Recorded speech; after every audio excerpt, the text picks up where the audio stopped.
Mr. Tembo, we're also keeping in mind that according to the law, the president usually picks from members of parliament. Yes, he also has the nominated members of parliament, but it's not just open to each and every individual as it may be seen. We also look at the members of parliament that the president has. You know, Chimweka, this country, Zambia, despite its numerous resources, we have not been able to make economic progress for 56 years now because we have not done things properly.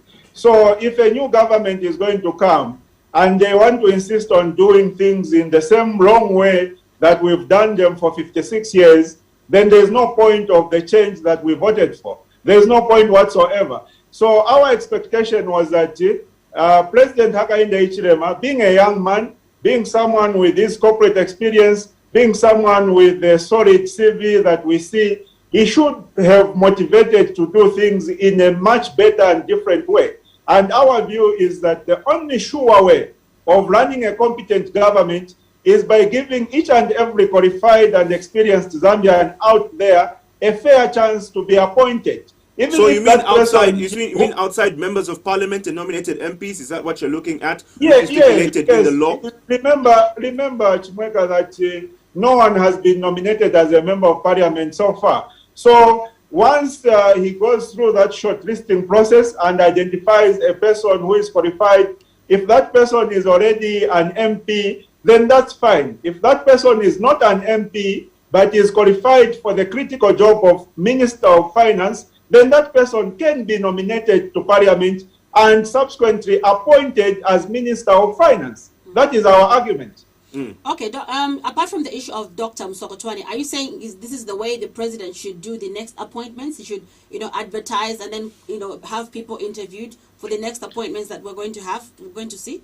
Exactly, because currently the way President Hichilema is doing his appointments is the same way that the other 6 previous presidents have been doing their appointments since independence, and they base their appointments on the people that they have in their phone book. And our argument is that a person can only have so many people in their phone book. It is literally impossible for a president to know on a personal level each and every qualified Zambian, unless those Zambians are given an opportunity to stand up, step forward, and offer themselves to positions of leadership. Mr. Tembo, we also considering the fact that the president can only nominate 8 members of parliament. So what does this mean for the rest of cabinet? Because the rest have to come through from the elected MPs. So even if you say he has to advertise for some of these positions, he can only get 8. What happens to the rest of them? Where should they come from? Because according to law, they have to come through from the elected members of parliament.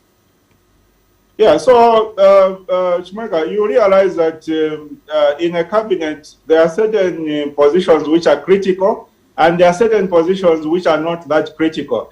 So he can advertise for critical positions, such as Minister of Finance. When it comes to ministers such as, Minister of Religious Affairs, those kind of portfolios are not that critical. So there he can afford to make a mistake.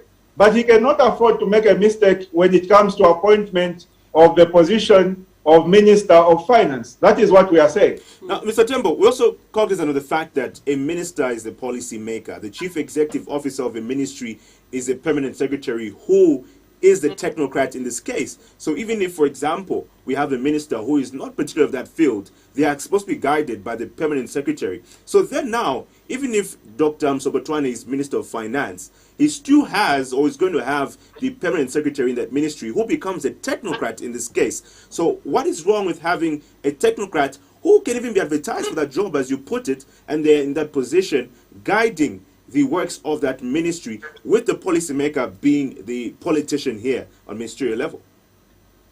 Yes, so Chimweka, first of all, you must remember that the backbone of any administration is the policies they put forward.